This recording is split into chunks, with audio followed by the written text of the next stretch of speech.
The Pima School Board voted 4-1 Monday night in favor of Superintendent Sean Rickert's COVID-19 mitigation plan to allow asymptomatic students identified as potential contacts of a positive case to attend school.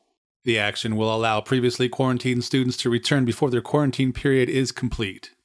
Roughly 32 community members were on hand for the meeting, and each one who spoke during the call to the public portion were all in favor of the mitigation plan. My purpose this evening is to support the proposed decision to allow students with believed exposure to remain in school with a mask as long as no symptoms have been developed. I agree with the statements that Mr. Curley made a few nights ago in regard to the ineffectiveness of quarantine extending to only one member of the household, and I strongly encourage support in a vote for allowing recently exposed students to remain in school while following safety measures.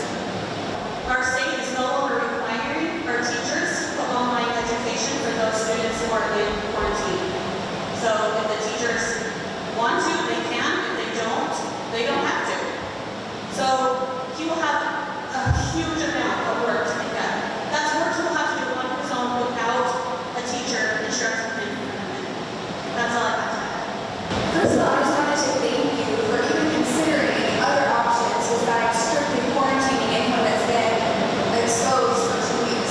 The fact that you're considering other options is significant. I really appreciate that. I have a kindergartner who went to one day of school and has been quarantined ever since. And to me, 2 weeks, that's not that big of a deal. They can recover from that. My concern is when she returns to school and somebody else, a lunch lady, an aide, and someone on the playground test positive, we're going to repeat this over and over and over. And that's no way to spend your kindergarten year. Back and forth and not sure.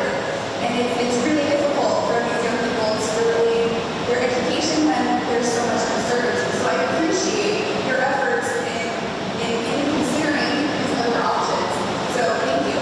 The board asks me to sit down with the principals and come up with a plan where we could ensure that students who had been exposed but were not symptomatic could come to school and be safe. So the plan was drafted. It was sent out to the staff, it was sent out to the parents, it was sent out to the community through Facebook. And this meeting was an opportunity for me to look back. At 3:30 this afternoon, I had the opportunity to sit down with the teachers and we talked about their concerns, where the step, because obviously this has tremendous potential to affect them. And while clearly, they had some concerns, COVID is a scary thing, and as I think it was Mrs. Curtis mentioned, it's something that people can get very sick from. We're not taking this lightly.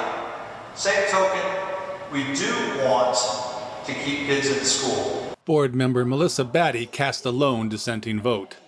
And I'm still very concerned about students being exposed to at school, taking it home, exposing their parents, and then it's the parents who get sick. We have 2 mothers of Pima students right now, down I believe in the Phoenix Valley, and hospitalized due to COVID. It's scary. And I don't want to see that to continue. So I think we need to be very, very, very strict in these rules and guidelines that we put forth for these students. There cannot be a slip up. I don't want that on my conscience that I allow, infected people on the campus, infecting others, and then eventually a student's parent died because of that. I don't want to see the child feeling guilty because they're the ones that spread that disease to their parent who died. Yet, yes, as a school, it is our responsibility to provide a good education for the students in our district. But it's also parents' responsibility for that as well. It's not solely the school's responsibility. We appreciate everybody's opinion, and now I'd like to do a call for vote. Because we've had a motion and a second, I'm going to call for a vote. All in favor? Nay. Opposed? So the motion passes 4-1. All of our our staff is already set up to provide notifications to parents to let them know that their child may come back to school tomorrow as long as they wear a mask, as long as they don't have symptoms, as long as they socially distance. They'll be letting parents know that they have to provide transportation, and they'll be letting parents know that, as long as the child, wears a mask at school, they're welcome to come back. When they come back to school, they'll be meeting with an administrator, so they'll sit down with their principal and talk about the importance of appropriately wearing their mask. That it has to cover their nose and their mouth. It has to stay on all the time when they're on campus. We'll check the masks that they bring. If the mask that they bring isn't sufficient, we'll provide them with a mask so that they're able to be safely masked at school, and they understand the importance of that. We've already met with all of our teachers to discuss the importance of them keeping their students masked. They understand that this is something that we're doing because we want kids in school, but if we don't take it seriously, it could create some problems. Reporting from Pima for the Gila Herald, I'm John Johnson.